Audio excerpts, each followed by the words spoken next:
Welcome to the FNDN Series, your deep dive into startup compensation with industry leaders from across the startup world. Join me, Matt McFarlane, a people operations leader turned compensation specialist, as we uncover the strategies and practices driving success in tech startups around the world. Hear insights from heads of people, founders, and experts as we explore how to build robust compensation frameworks that not only fuel growth and retention, but do so in the dynamic startup environment that we all know and love. Let's get into it.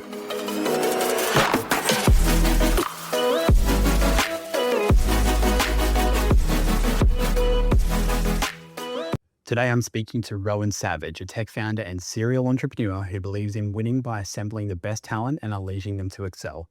Now, Rowan is the former CTO and co-founder of Runn in New Zealand, and we talk about some of the unique practices he helped implement for building a high-performance engineering team.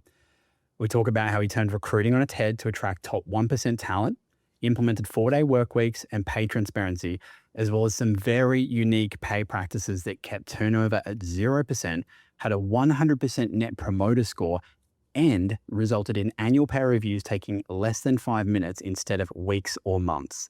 Let's dive into it. I'd love to start, I think, this conversation by just kind of taking that step back and understanding, I guess, some of your philosophies, like some of your approaches, some of the things that come to mind for you when you think about your role as a CTO and how you think about teams and performance and people and those sorts of things first. And then we can dive into some of the crazy stuff you've done around pay and other things later. But yeah, let's kick things off there. Yeah, so I think it's something that's always been interesting to me is like, how do you get the best performance out of people? How do you kind of retain people and keep people in your organization? From my own perspective, I was involved with unions like early on in Australia, right? So like it's very kind of progressive, like how do we support workers? Long before I became a founder, right? And so that's been in the back of my mind. And one of the things throughout my career was that I had never stayed in a job very long, right? And I felt personally that I was a high-performing employee that people probably wanted to retain, and yet they weren't able to retain me, right? And so when I was thinking about my own company, I'm like, well, if I were employing the younger me, the older me, like how would I keep me in the organization? You know, what is it that made me leave? What was the policies that made it so that I had to choose to leave? Normally it was just to quit rather than to go to another job or more pay.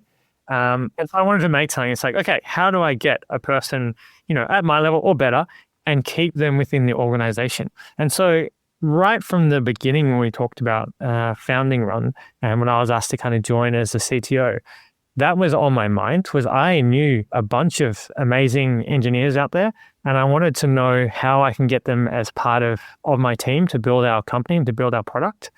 And I thought not just about what I need, but I actually reached out to a few of them, like some of the best people I'd ever worked with or wanted to work with. And I was like, hey, like, if I'm starting this company, how can we get you to join the company? What's important to you? What should we focus on? And that was kind of the build-up. And so, I have an email actually that I sent to my CEO when he asked me to join. And it actually says very little about like technology or anything like that. It's basically laying out all these ideas around how to create a high-performing team and how important that is at the startup stage. If you're 5 people, 3 people, like those people are really, really important. So you want to make sure they're the right people. So I come from that thing of like, how do I build this really high performing team?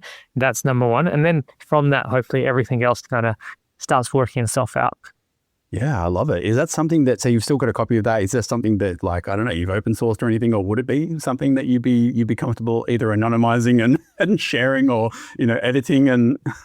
I mean, I haven't had the email still. I'm actually looking at it on my screen, but it's just a bunch of like ideas that we had, right? And a lot of these ideas were implemented at Runn. Some weren't implemented at Runn. Some took a long time to implement at Runn.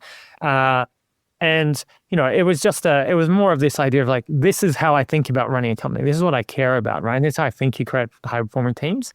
And I came at it from a perspective where I had never really managed anyone before. So I'd been a technical lead in teams before, and I'd actually started 2 companies previous, but we just had like equal co-founders kind of in these companies and never progressed, right? So I was someone who had no manager experience and never had to manage people, never hired people other than being part of, an interview panel, never worked in HR or anything like that. And yet all my ideas related to people and culture. Like that is what I saw as the most important thing coming to this, even as a technical person. Yeah, I love to hear that. I mean, obviously, as a former HR person who, sometimes it felt like you really had to try and build buy-in for a lot of the things that it sounds like you just naturally kind of came to the table with. I'm curious how you found your partnership with like the lead in HR in that sense, and like what did you see their role then in helping kind of bring that vision for this workplace to life? I think because Runn had someone like myself who was so keen on this and important on this, we were almost 50 staff before we hired like a people person within the organization, maybe 40, and many years into it. And so, it was something that we felt we didn't actually need this kind of external person to come in because things were working well. And so I didn't really think about how to get HR involved too much. What I did think about is that I didn't want to spend much time on it, right? Like I realized that building the product and launching is really important. And so I didn't want to have to worry about things like negotiating pay all the time or worrying about performance too much or like what is legislation in certain things. Like, so we just tried to optimize for like, how do we make it easy and assume that we're going to get a lot more benefit by just making things better than the standard, right? So let's just go above and beyond by default. And then hopefully people are happy and hopefully we don't have these discussions.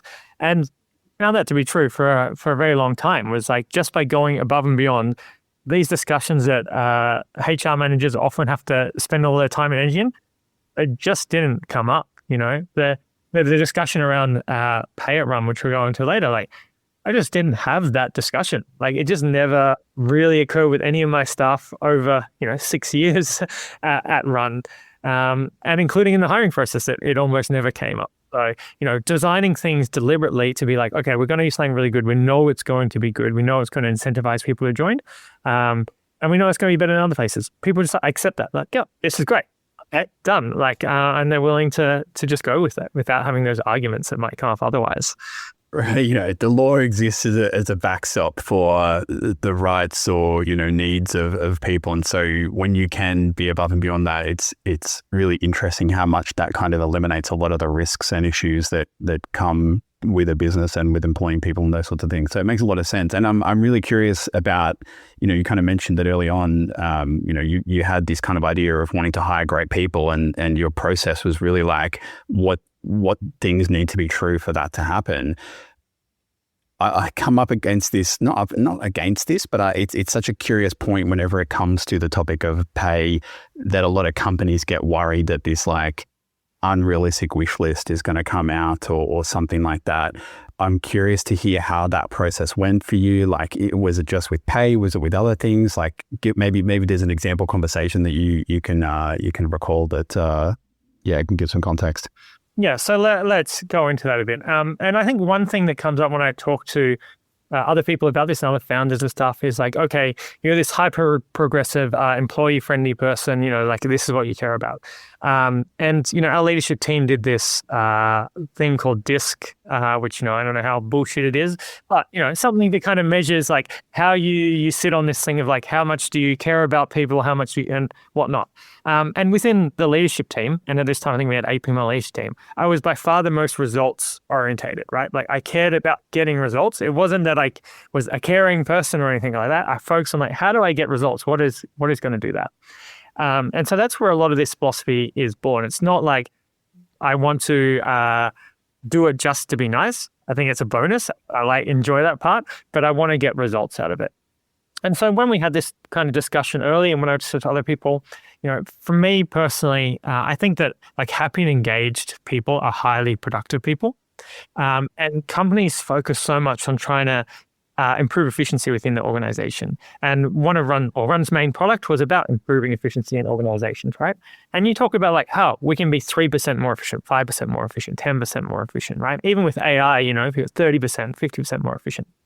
And what I actually believe is that if you can get like highly talented, highly engaged people, you can get, twice the efficiency or twice the productivity of the average person and 3 or 4 times the productivity of someone who has low engagement. So if you optimize to making sure people are engaged and happy, like that gives you so many benefits later on. And it's worth kind of spending the time, energy, and money to kind of do this right. So right from the beginning at Runn, New Zealand, where we're based and headquartered, like we have this policy builder of like you can build your contract employments. And so we went through and did that. And then we took the time to rewrite that entire thing. We went through everything point by point and went, looked at things, said, okay, can we do better? Example of that is I'm from Australia, like yourself, Matt, originally. In Australia, you have 20 days of sick leave by default. In New Zealand at the time, there was 5 days. And so we're like, well, it works in Australia. Just make it 20 days. We'll just make it 20 days in our company. Is that going to hurt us? Well, it doesn't hurt all the Australian companies. It didn't hurt back then. Why don't we just do that thing? We looked at things that kind of annoyed people within the contracts, right? And talked about like, okay, if we're going to, let go of people for performance reasons, let's make sure that it's about performance in there and not just have some other thing like, I don't know. We remove the drug testing policy, for example, right? It's like if you perform, we don't care what you're doing outside work. I expect your performance. We have clauses about performance. That's what I'm caring about. I'm not going to put in all these other things. So we took the time and energy to do it right the first time. We didn't just copy and paste. And that allowed us to build something that we were proud of and happy to show and share and kind of and be open about. So I think like those conversations around like how much more productivity you can get from getting the right people. And then we're a startup. The smaller company you are, the more important every individual is, right? So if you have 4 people in your team and one's underperforming, that is terribly bad to your performance of your company, right? And so right now, when you're smaller anyway, you should focus more energy on getting the right people. And if that means paying more money, like pay more money. Personally, I prefer to pay twice as much to get a really highly talented and motivated people than get 2 kind of average people at a lower price. Not just because of the output I get, but because smaller teams perform better. Like that's the less people you have communicating, the less crossover you have, that is a better thing. So spend that time and energy early on as much as you can to do that. And when you are limited by money, which many startups are, what else can you do? What can you do that's non-monetary that gives benefits, right? What about your leave? What about flexible work policies? What about shorter work weeks? Like all these things should be coming into your arsenal. Like what can we do to attract and retain these talented employees? Yeah, I hear you. And so were a lot of the policies that came up, I guess, developed by virtue of some of these conversations with this consultation with, ultimately this persona of a high performer that you're looking to bring into the business through discussion with them and saying, what things need to be right for you to be here and be successful. Was it through that kind of channel that you were then able to create some of the policies that existed?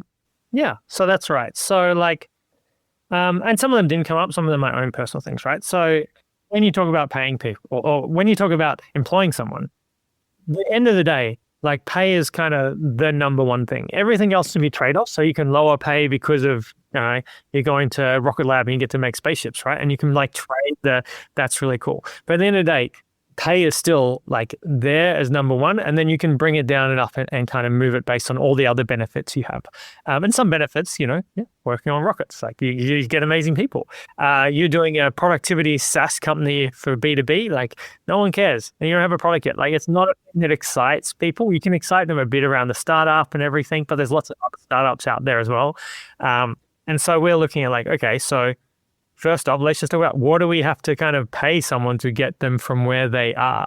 And where they are people who are working at places like, GitHub, they're remotely or they're at Atlassian or Canva. Like that's the level of talent we want to be able to bring to us. We're not looking at like what is other necessarily startups employing. We're looking at like what is the top level and what do we need to get to attract them. And, one of the things that came up a lot is people just don't know. I don't know what the salary is going to be at this job. It just says a bunch of stuff on there, right? And I have no idea if I should bother applying. And I worked at Atlassian. I know I get paid well, so I'm not going to bother applying. And so we're like, okay, if we're going to actually bring our salaries up to anywhere near that level, right, we should just tell people immediately on the front page, like, this is the salary that you will get. So suddenly they go, oh, that's something that's interesting to me. I could work. You're preventing them from kind of, self-selecting out because they just assume by virtue of who you are and your brand that you're not going to be able to afford them. So it just takes it off the table as a eliminating factor. Yeah, exactly right. You want to attract people. And Runn was started in late 2018, but kind of in our growth stage. We're going through the pandemic time when everyone is demanding talent, right? It's the hardest time to hire for developers and engineers in the kind of history. And we need to be able to somehow attract them. And we knew, like I know you're big on transparent pay. And if you pay shit or terribly, like that's being transparent pay isn't that helpful, right? I mean, you would probably still do it because it's going to eliminate the people who wouldn't take the job anyway and save you time. But the better conditions you offer, the better pay you offer, the more you can be around transparency. And there is always these things, we can't match this salary because, that's a big company. And for me, it was like, let's just have less people and just like get the people that we want. That feels more important to me than hiring. And, I think if we had hired at some of the other startups that I know in New Zealand pay level, we could have had a team that's twice as big. I don't think we were anywhere near as efficient as we were. Yeah, it's so interesting. I really want to dial into, because I think that there'll be people that are conflicted about this, because I think with conventional startup wisdom is that you really need to play up, your mission and your product and the kind of thing you're doing. And your sort of thesis is actually, if you're not building rockets or something that's like thoroughly exciting to a broad selection of the population, you really need to start thinking about how you can dial up in other ways. Tell me a bit more about that and kind of like how you think that changes or should change, I guess, the employee value proposition of a company that, is making something that I don't want to say boring, but doesn't really light people's fire so much in the conventional sense. What's kind of a roadmap or a path they should take to try and offset that? Yeah. So I mean, if you're in Silicon Valley, right, and that's where your company is, and that's where you start, you have these major success stories of people who got ESOP, right? And so this is kind of a big motivator in countries, in Silicon Valley, right? Is you can literally talk to other people who've made tens of millions of dollars by being an early employer at a startup. In Australia, there are a couple of those. If you got early employees at Atlassian, for example, they've done really well. But there's not many examples. And then in New Zealand, we have even less examples, right? Even places like Xero, because they list on the stock exchange so early, like the early employees who had standard ESOP, did okay, did fine, but you're not walking around with all these super wealthy people who did really well. ESOP millionaires, yeah. Yeah, so the idea that like, hey, ESOP is a thing that kind of trades off, I don't think works as well in New Zealand. And that was my kind of, that was my opinion that formed by talking to people, right, and asking them about that. I put value on ESOP, I put a lot onto it. But I also know horror stories, right? And that's actually what I heard more of, is I reached out to people and they'd be like, yeah, I have this horror story where I paid this huge tax bill and the whole company collapsed and I lost all my money and it was a terrible thing and I hate ESOP now, right? So I think we kind of lose that lever a lot. We don't have that same kind of excitement and growth that we get in Silicon Valley. So most people who are looking at startups are often looking at other companies that aren't startups as well. A lot of them don't even know about ESOP. And so you need to kind of come on terms that match that. I think that generally people like startups, and so they will take some sort of pay cut to go there, but it's not necessarily that significant. And so we thought paying conditions was what's going to attract people. And that's what everyone kind of said, like, that's what I care about. They do care a lot. I found people care a lot about, like, what is it like to actually work there, right? Like, that is really important. But I'm yet to really find anyone who can judge that from the outside. What is it like to work there? I don't know. I haven't worked there. Unless you happen to have someone who's already employed, who's a friend there, who can really give you insights. Like, you're just taking someone on their word, and people have been burnt too many times. The amount of times you hear like, oh, it's so flexible and family friendly and all this stuff, and then you go there and it might not. And so you have to kind of leave with like, well, what is in your contract? Like, what does it actually say that you get? Let's start with there. And that makes people incentivized about, oh, well, maybe I should trust this company. They're doing all this cool stuff. I feel a bit more trust towards them when they say, hey, you get autonomy or you get flexibility. Yeah, I hear what you're saying. And it's really like, I'm impressed, to be honest, with the detail to which you went to ensure that was true of the many touch points that an employee would have with the company. So you're right. Like, a lot of companies would just go, we just need a contract because we just need to start hiring people. It doesn't really matter what it looks like because it's just something that people look at once. They never look at again for the 2, 3, 4, 5 years that they're here. So we don't consider how that is actually an impression. And as you were saying it, actually, I still remember early on in my career being so intimidated reading an employment contract, because it had a lot of that real harsh legalese, do this, you're fired, do that, you're fired, do this, you're punished, like, real black and white type stuff. And I just remember being like, oh my God, like, is this normal? And it can be jarring, I think, especially if, by the sounds of it, and you've got a culture of hey, we're employee-centric and we really care about, you and your success here and things like that, to then receive that document. Arguably, those sorts of companies are harmed more by not having that attention to detail. So it's incredible that, you kind of thought about it, I guess, in terms of the employee journey. And it's like, what are the different things that people, or the ways in which people touch or experience the business, and how can we make sure that it aligns with this vision we have for an employee-centric, high-performing, high-talent workplace? Yeah. Like the thing is that most normal employees, like most average employee, like they read it and they just accept it, right? I personally wasn't like that. I was someone who kind of read through the contract, had the same kind of scared things as you, and that's why we removed a bunch of stuff. But if you're looking for kind of the top talent that you can hire, right? These people have multiple job offers and stuff. I've said no to job offers because of what's in the contract, because I can get another job. Like, that's not a problem, right? You're removing the people who you want the most by kind of making things hard or complex, or putting weird clauses in the contract and all that type of stuff. So, you want to really focus, or we want to really focus on, like, how do we get that kind of top 5% of people? What do we need to do to kind of make them happy? And the easiest way for me to do that was to go reach out to those top 5% of people I knew and be like, hey, okay, what do we kind of need to do to attract you from these other companies to come join us? Yeah, I hear that. That makes a lot of sense. Okay, I want to move into a question that I certainly have. I'm assuming a lot of people listening are probably going to have as well, which is that, like, you've got this vision of a workplace that attracts and retains high performing talent. How do you know that they're actually at that level? Like, what's the process through which you went through identifying them, through gauging their performance, their talent, and how did that sort of show up throughout their tenure as well? Yeah. So, I mean, you go into your hiring questions there a lot, right? Like, how do you actually hire the right people in your organization? And so the first one is to attract a wide pool of talent. And actually attract it not in the number of people you get, but the quality, right, of people you get. So one of the things that I did for my job ads is I never post them on the job boards, right? I posted on my personal LinkedIn. Our staff would post them on their personal LinkedIns. We'd go to Slack channels, like we'd go to meetups. We'd do things like that.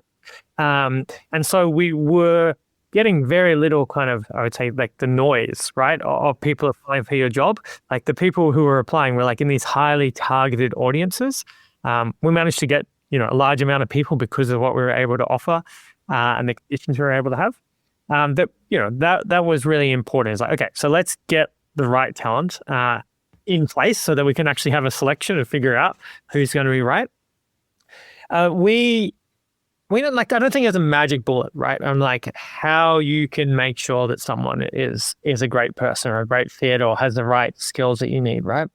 What I would say is we were like very deliberate, we were very detailed, and we invested a lot of time and energy into our hiring process, right? We saw it as kind of like for me, the number one priority for me in hiring people in the engineering team was hiring, getting the right people. Because I felt if I got the right people, I can kind of step back and do other things and focus on other parts of the business and allow them to run. So spending a lot of time and energy on that, right? We talked about how we write job ads. So one of the things I see, which actually goes back to your point about like talking about your startup, there's a lot of job ads like, here is the startup we are, right? It's for Runn, and it's like, okay, we do resource management for B2B SaaS company, right? So it's kind of boring, but we want people to know that, right? So normal would start with that.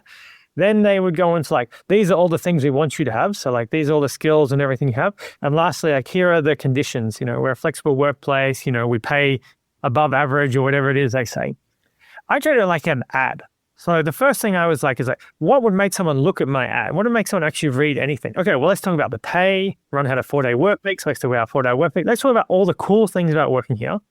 Then let's talk about like what the actual team environment is like. So for us, how we ran the engineering team, because a lot of engineers liked how we did that, right? So let's actually talk about that.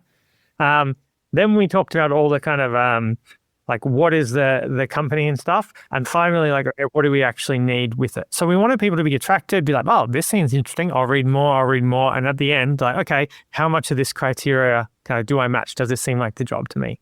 So that was like a way that we wrote ads that got more eyes onto this.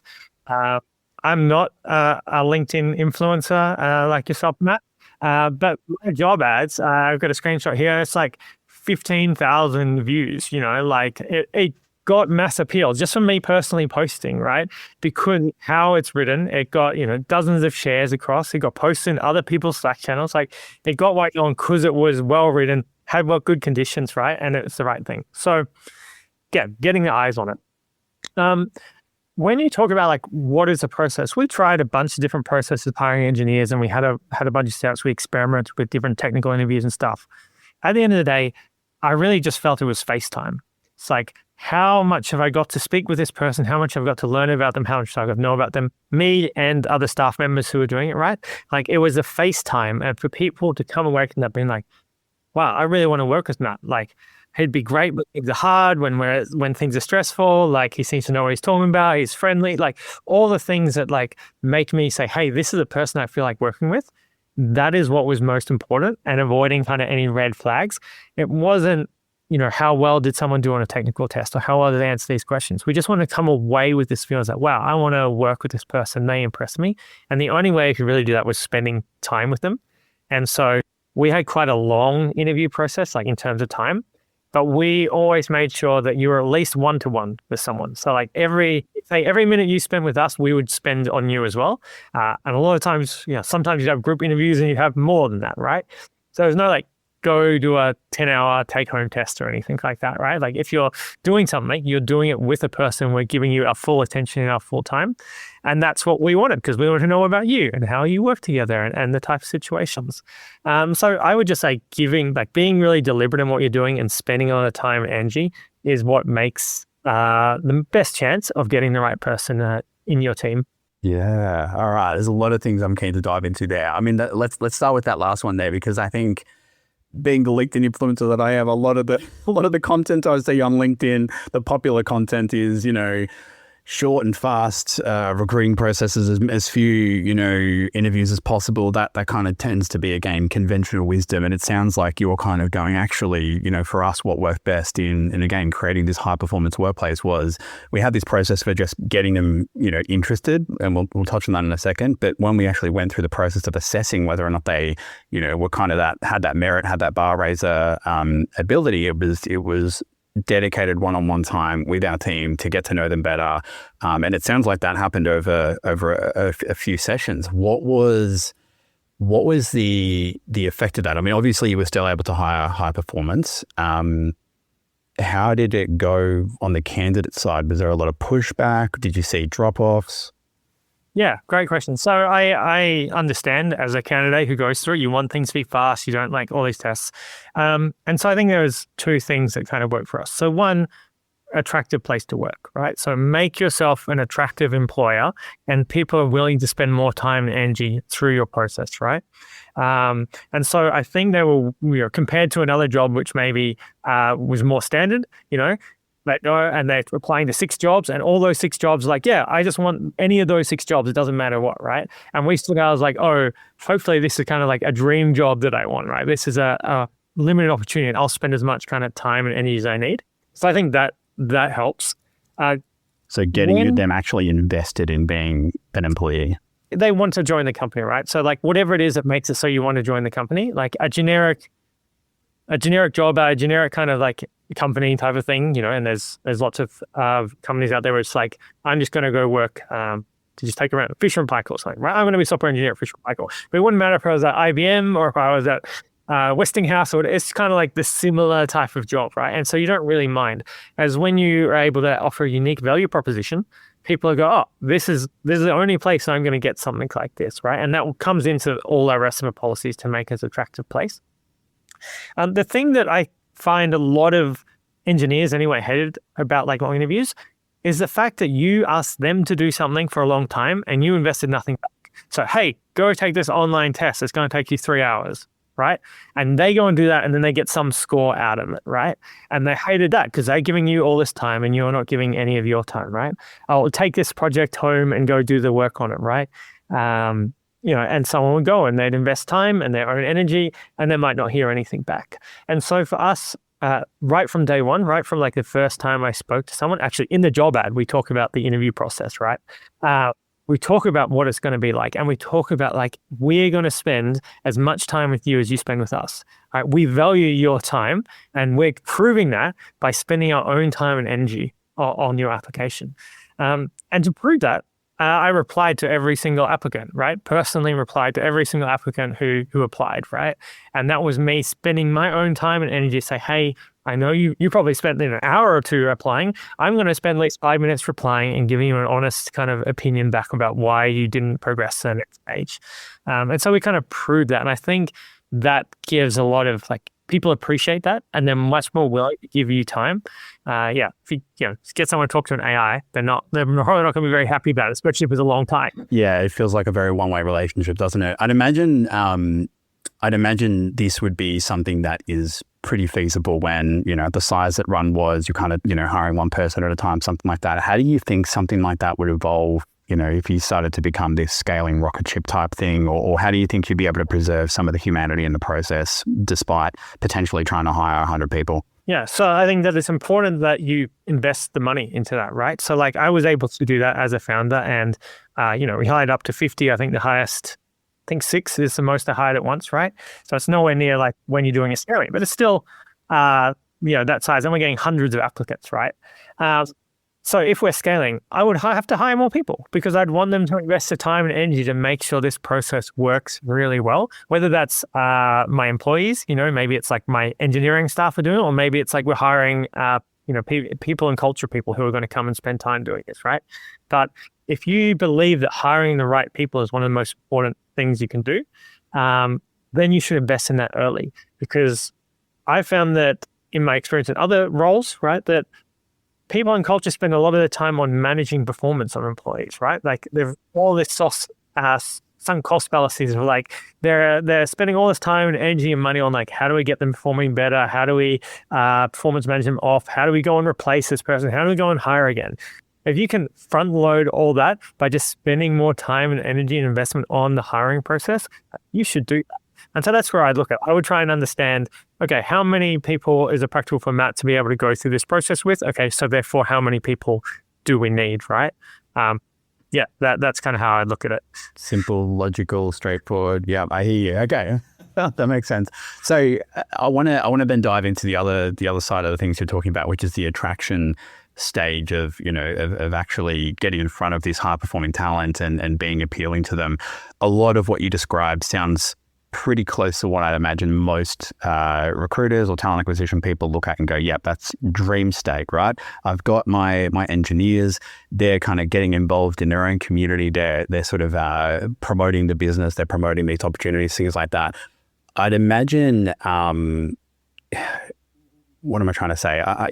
I'd imagine that there's a lot of effort on the side of the engineering team to be in that sort of a position to have to go out and sort of promote it.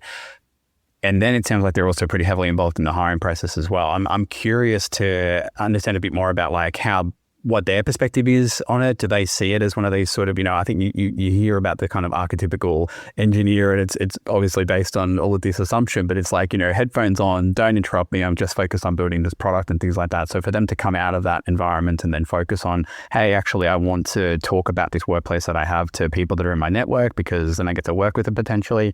But then I've also got to go through the process of having these sorts of conversations with them. How did that play out in the business? Yeah, so we'll at some point we might get into like all the stuff we did at Runn, right, around these concepts, but we tried to make it a great place to work. And so I want to kind of talk a bit about why we were able to get engineers involved. Why were they recommending to all their friends to come and join, right? And so let's see if this works. I'm going to quickly share my screen. We're going to try something new on the podcast. Something novel for FNDN Series. That's it.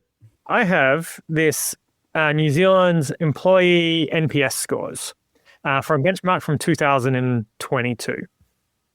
And down here, I have something around IT and technology companies, right?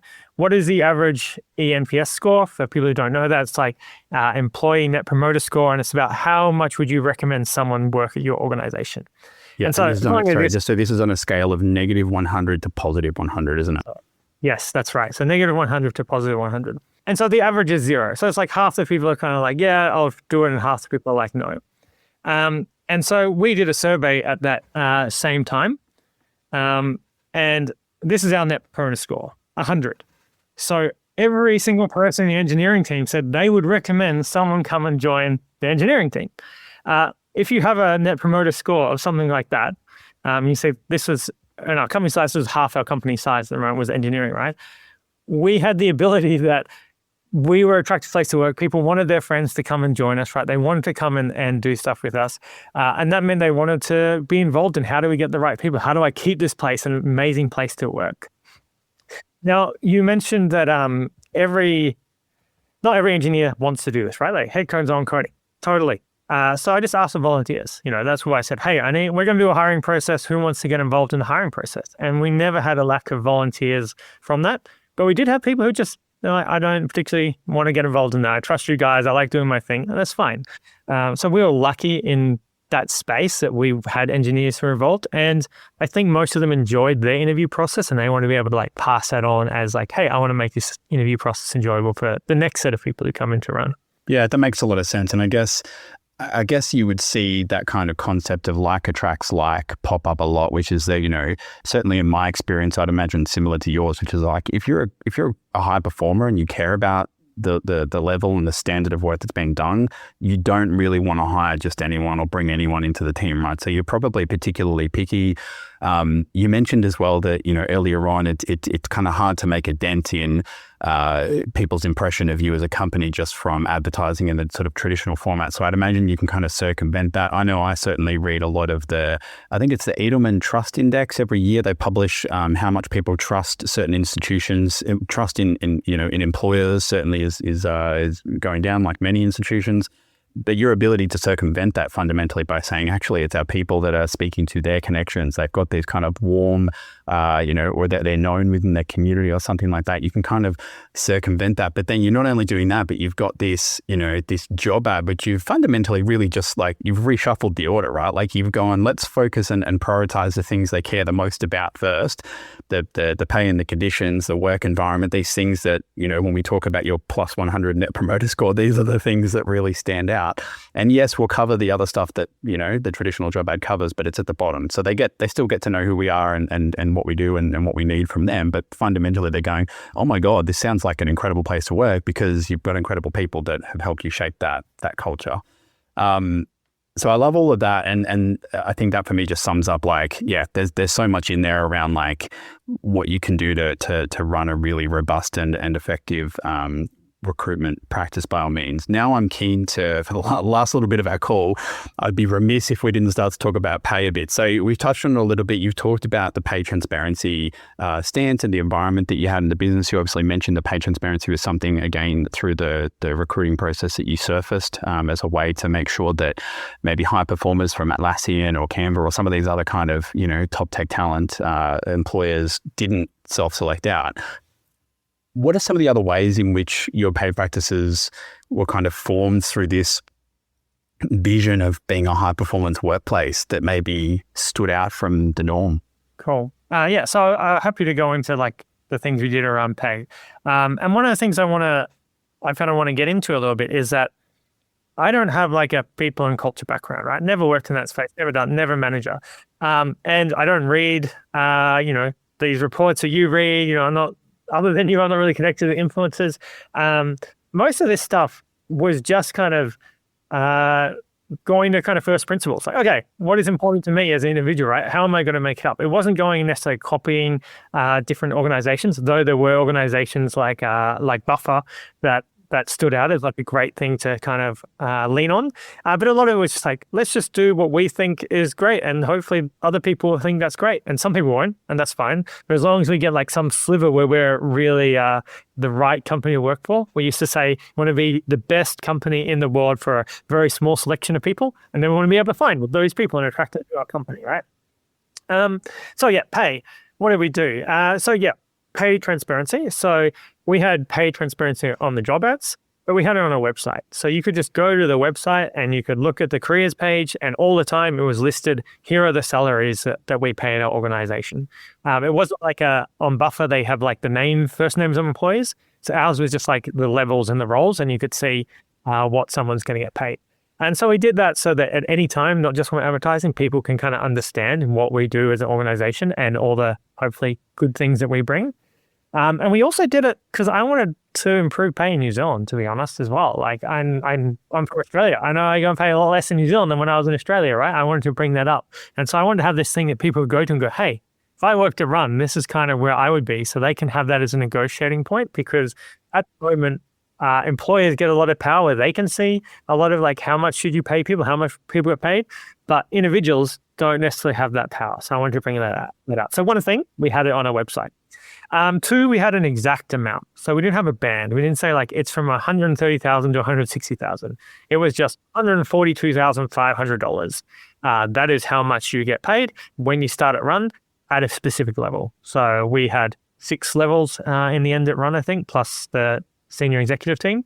And they were just listed on there as this is your starting pay. We didn't negotiate ever. And we said on there, so this is not a negotiate. This is kind of just what you get. We did automatic pay rises at Runn. So we did 2 types of automatic pay rises every year. They had nothing to do with performance.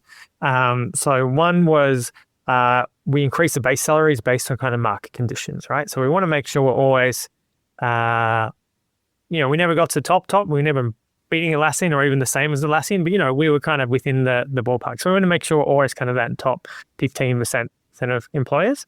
And then we did one based on experience. So how long have you been with the company? Well, you're more valuable with the company because you've been with longer. It's more important to retain you. So we want to just increase pay automatically right there. And that allowed us to separate talking about pay and talking about performance. So I could talk to people about performance and they could be honest with me, and they knew that was not going to affect their pay rise in 3 months.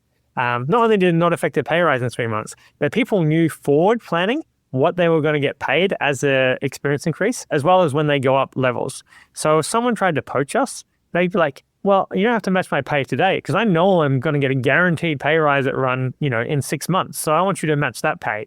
Oh, and also I know if I get promoted and Runn's good at promoting people internally, I'm going to be at this pay. So actually I want you to talk way up here instead of the current level I'm at, which is where most talk about when they're negotiating, right? They're talking about like, what is my current pay? I'll compare to that and see how much above that I am.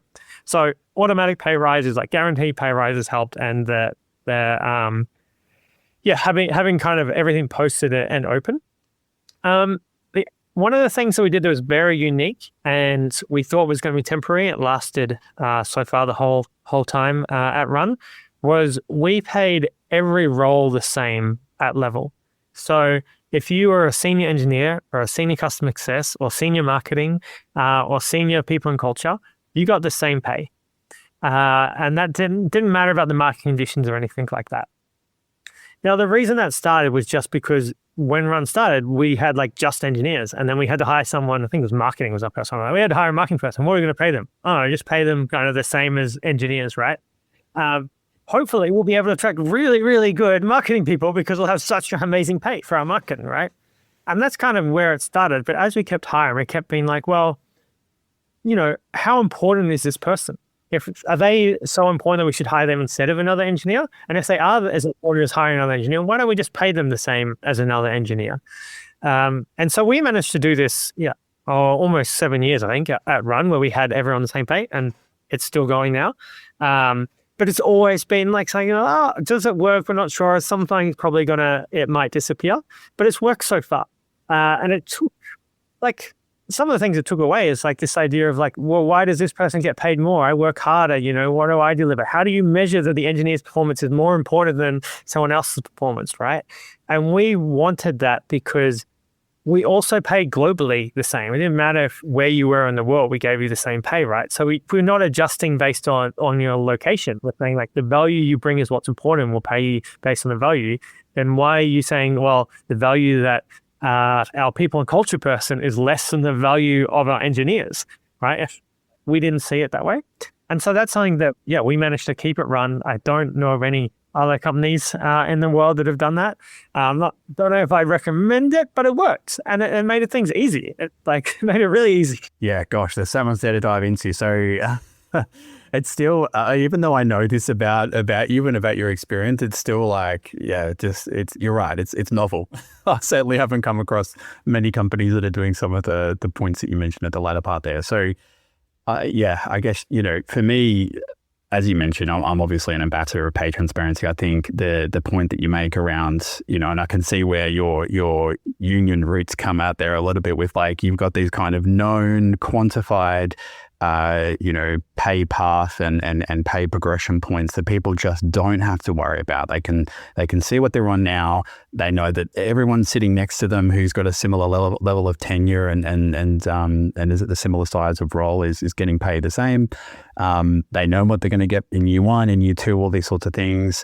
It just makes a lot of sense. And I would imagine, having been someone who's, architected and built some of these systems that are incredibly complex and there's all these moving parts and things like that, just administratively very easy, right? It's when you talk about pay review times, I'd imagine it's a pretty straightforward process for you guys. You just click a button, you go, yep, it's, we've now crossed over 1 January or whatever. Now everyone's pays go to this, bada bing, bada boom, everyone, what's that process like for you? We basically had a process where it was I had an alert that someone's anniversary is coming up, and we send them an email that, hey, I sent a personalized message that said, here's all the things we want to recognize what you've done and brought to the company, and here's your new pay. We never had this negotiation that came into about how you've been doing or anything like that.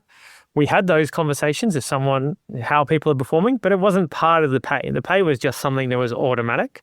And so, you can't just do that without caring about results. You have to be willing to be if someone's not performing, we're going to address that. If someone continues not performing, we're going to let them go. That has to be part of the process, right? But we just don't say the way we're going to incentivize that is we're going to negotiate at pay time on what you're getting, right? We just say you're going to get the same thing. I can say that two things around knowing people around you, right? What do you get paid? There was kind of pushback or conversations that happened, especially when I talk to some people in culture, employees at other companies around but what about someone feels they're performing better? Shouldn't they feel like they're getting more rewarded than someone else? That never came up ever at our company, as far as I'm aware anyway, and certainly on the engineering team. No one ever was oh, well, I'm doing better than this person, so I should get paid more. That just wasn't a conversation they ever cared about. They cared about wow, I'm working hard with these people. I like working with these people. I know we're all getting paid fairly. And I expect someone to perform at a high level. And, there was a lot of accountability of employees keeping each other accountable for are they performing at the right level. But everyone was yeah, okay, we're all high-performing employees. And the difference between people is not so significant that it actually matters. It helps when you just have a great place to work as well, right? Because people are less likely to leave. They already feel they're getting paid well, right? Most people don't want to push other people's pay down, right? They just want to feel if you're being paid less as someone who's doing the same job in your organization, you compare yourself a lot to those other people. Am I doing worse? Why am I getting paid less? Was it negotiation? Is it because I'm women? Is it because I'm, what is it, right? But if you're getting paid the same as everyone else, I think you much more look at externally, okay, externally, how am I getting paid compared to other companies out there, right? And if you're paying well compared to other companies, they look back, oh, sweet, I'm getting paid well compared to it, and my compatriots are, great, that's nice and easy. So it just never really came up, and it was super easy. Yeah, it makes a lot of sense the way you talk about it. I'm curious then, how did performance show up as a process? Did you have performance practices in place? What did that look like then? That, because obviously you still want to preserve high performance within the organization. How did that manifest from either a cultural or whatever perspective? When I think about the engineering team and performance, right? There's the whole bunch of practices that go into, right, what it makes to make a high performing team, right? You can't just take one thing, if you do this one thing, it works. Same thing with a Runn's 4-day work week. People say, can we just do that? It's no, you have to do a bunch of other stuff to make it work. But in our engineering team, so we gave a really high amount of autonomy and a high accountability, right? And when I say high autonomy, I am putting it to the actual employee to tell me what they're able to accomplish, right? So we were going to this place where it's like, hey, we need to deliver this project and we need to deliver it by this time. I want to work with you, and you kind of work with me to say, what are you going to be able to deliver in this amount of time? And Runn was a bit different. We kind of set times that we were going to deliver things rather than a scope. We'd be like, okay, this is the time we have to deliver it. You tell me what you're able to deliver in this time, right? And so the employee got to say, like, this is the things that I'm going to be able to do. This is what I'm going to accomplish. And I'd be like, okay, great. I'm holding you to account to accomplish these things you said you were going to do. I'm not telling you to accomplish something impossible. You're the one who told me you could do these, right? If it wasn't enough, then maybe we have to add someone to the team, right? Maybe we have to make changes. But I wanted them to be the one who said, yeah, I can deliver this. And what that meant is when I had to when they delivered the project, we could go back and look at it and say, like, how did we do against these things that you said you could deliver? Hopefully a lot of the time they managed to deliver on that. But when they didn't, we could start diving into what are the reasons around that. Was it something that was in your family? Was it just it was harder than expected? Was it some lesson that we need to change in the future, right? What is it? And I would do it in a place where we did like these 8-week cycles. So every 8 weeks, I got to kind of go into these one-on-ones and take someone into like, okay, how did we perform against this? And it was fine to be underperformance occasionally, right? Everyone kind of missed targets and everything. But it was something we were looking for a reoccurring pattern. And when I found, when there was someone's reoccurring pattern, we'd dive deeper into it. And the best thing I could do to hold someone up was like, we give you the same conditions, the same pay, the same benefits as everyone else in it. You can look around at the other people who you're working with and see how they're performing and what they're delivering on. And I need you to be at that standard. And I'm willing to help you to be at that standard. Let's work on what's missing. But if you're not at that standard, there's a lot of other people who want to work at Runn, right? Like we expect a high performing team. I'm going to hold you to that. And you're not disadvantaged compared to anyone else. We were lucky that in the engineering team, it definitely came up.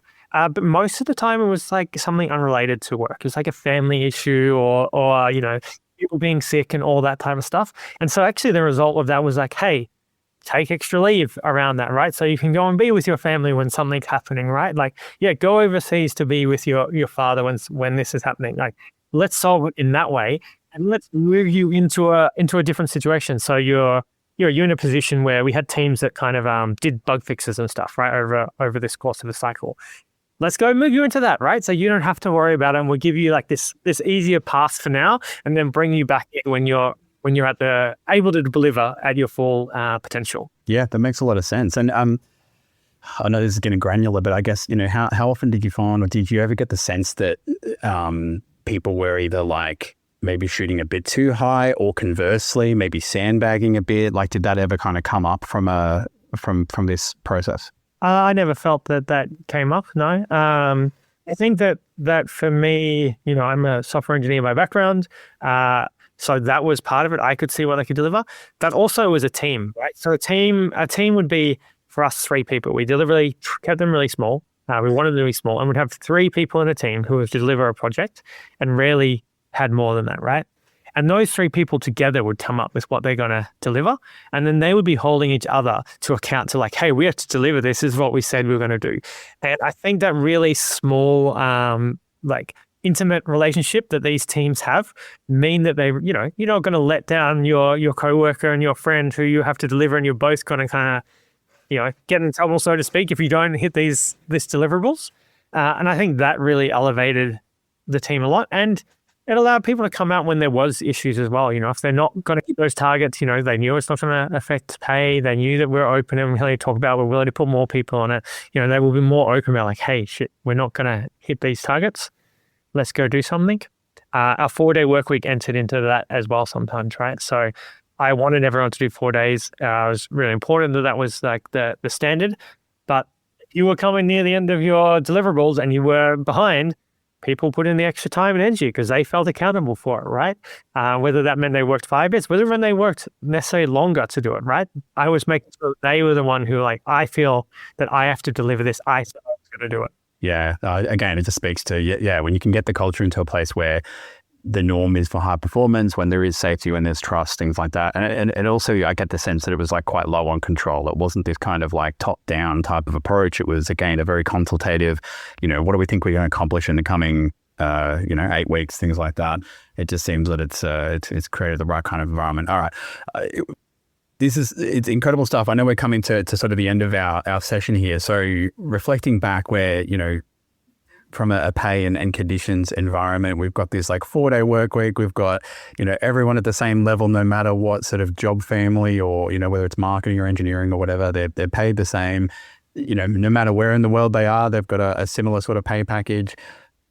Last question I want to close out. Well, maybe there's two more here. One is, what were the lessons learned? What were the hard lessons that you've learned as part of this? Was there one or two things where you just go, yeah, like, we've done these things that are quite contrary to what a lot of organizations do. Here's where the downside was to it. And then we can close things out with tips. One of the big things that we kind of struggled with was when we hired like senior executives into the organization, and they kind of knew about some of the stuff, it's on the website and everything, to come into an organization where they've come with someone that doesn't have any of this stuff. And then we kind of just expected them like, hey, this is how we run things in an organization. And it's kind of normal. And like my team is doing it, right? And they have a different team. And it was kind of problematic, right? Like my team could request leave on the day they wanted to take leave, as long as a short period. I was like, so we built this whole system, designed it so we worked asynchronously, so it's not a big deal if you're not here today because something came up. Like, that's totally fine. Other teams weren't used to that. They didn't necessarily design that into their system, right? Their leadership wasn't like fully embraced with that. And so it created these differences where, at Runn, the engineering was almost like an idealized version of this because it was a lot of my opinions and policies that I created and everything. And other teams were kind of like trying to do their best to do it, but not necessarily hitting all those same milestones. And there's lots of, reasons for that. And part of that is me not being strong enough in my leadership team to be able to help people and coach people into doing this, but also making sure that the people we bring in have this similar philosophy, right? So at the employee level, there was very few problems really at all around a lot of this stuff. But at some of the senior leadership level, it became much more controversial. And we had these debates about what's working and what's not. And it was often like it's working in one team and what not necessarily working at the same in another team. And how do we kind of rectify that?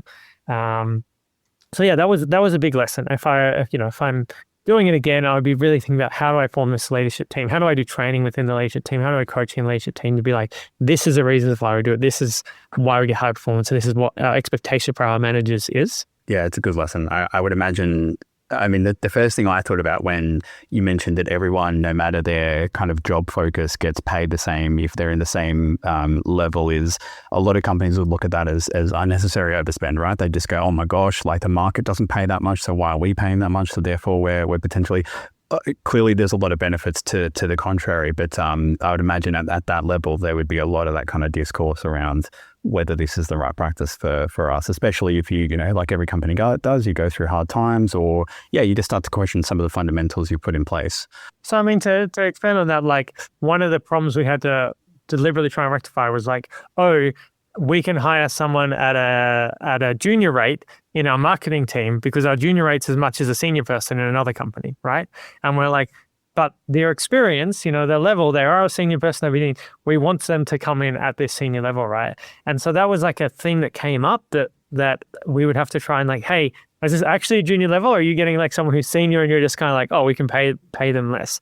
And so you were able to attract that, even with the lower pay. But interestingly, one of the things is that within the engineering team, which technically relative probably to the other teams, maybe other than sales, it's kind of like the lowest paid team in terms of relative to their peers, right? In other companies, right? 100% retention over 7 years, right? Like it never happened. Yeah, hard to argue with the facts, isn't it?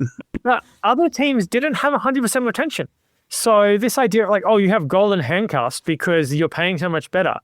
People left those other teams for other reasons, right? For whatever those reasons were. But it wasn't actually that much of a golden handcuff that people were like, I'm going to stay here no matter what. On that topic of golden handcuffs, like as far as I'm concerned, golden handcuff is only golden handcuff if people don't want to be there. They like working there. If they engage with it, then actually it's just a great place to work. Yeah, it's a performance multiplier, isn't it? Yeah, I hear you. All right, last question from me, Rowan, is, for a lot of the heads of people, or maybe there's other CTOs or founders that are kind of listening to this and going, gosh, that sounds like exactly what I'd love to try and emulate in some respect. A lot of the vision aligns with, things I'd like to see happen in my workplace.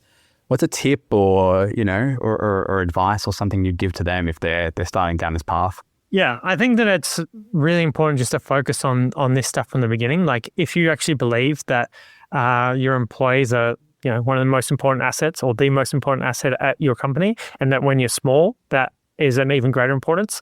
Think about like, what can I do to attract people that's maybe unique or different, right? What's special about me and my company, my founders that make it so that we can go like, hey, sure, we're not paying you the same as Atlassian, but you get a 4-day work week, or you can work anywhere in the world, or we give you extra leave, or whatever it is, right? Like we run things differently.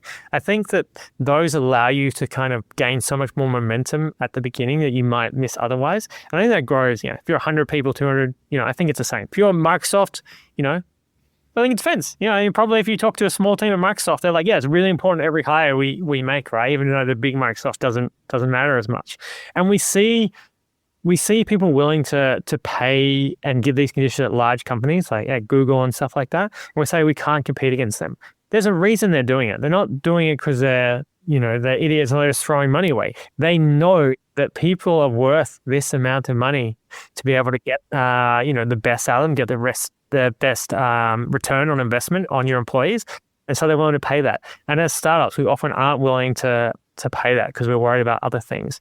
And then we're just missing out on those great talented people that get stuck into these large organizations. So, go and try it. Think about it from first principles. Don't think, I don't have a HR background or I don't have a people and culture background or anything. Like just think about, well, what do I think is important? And realize that you as a founder, if you are a founder, very different motivations to an employee. Very, very different motivation to an employee. My employees might do a 4-day work week. It doesn't mean I'm not doing crazy hours, but I have this huge intrinsic motivation to the company that doesn't exist. I can't just think, oh, well, they're going to work at my startup, and so therefore they're going to like it just as much and be just as excited, right? At the end of the day, these things like less working hours, there's this worry about, oh, well, will you lose some percentage of performance? If you really believed that it was all about the hours to put in, then you should hire in a really low pay country and hire 1,000 people and get them to work crazy hours at low costs and see what comes out of it. Like everyone knows that isn't the right thing. You don't just pay the lowest amount of person to get the most amount of hours and that gets you success. Everyone knows that it's actually the right people and the hours that they're spending their time and energy on and how they're performing. And so if you can say we can attract that little bit higher level of talent, say 20%, right, in terms of productivity, then losing that 20% of time, like you've easily made that back up. And that's without saying that, sometimes people say if you use 32 hours, you accomplish the same amount. And that's what we found at Runn. So yeah, try these other things, experiment, kind of see what happens. And don't be afraid to be like, hey, we're a startup. We're innovating in a space, and you can innovate in more than just product. You can innovate in people culture too. Yeah, I love it. You're absolutely right. It's not something that is just for the HR team to worry about. It really should be the focus and the responsibility of any executive or any leader in the business. And I love the advice, sage advice around tackling it from first principles. So Rowan, I really appreciate it. Thank you for jumping on. This was as ever very insightful. So yeah, I appreciate you being here. Awesome. Thanks, Matt. Thanks for inviting me on. Thanks for joining us on another edition of the Foundation Series. Make sure to head over to our website to subscribe to the Foundation Series for monthly editions featuring future interviews on startup compensation. In each edition, we'll explore the different strategies, trends, and challenges faced by startups around the world. If you have a burning topic you'd like me to cover or a standout guest that you want to hear from, drop me an email so I can dive deeper into the compensation topics that matter most to you. Join me next time as we continue to uncover the strategies and practices driving success in global tech startups around the world. Thanks for listening.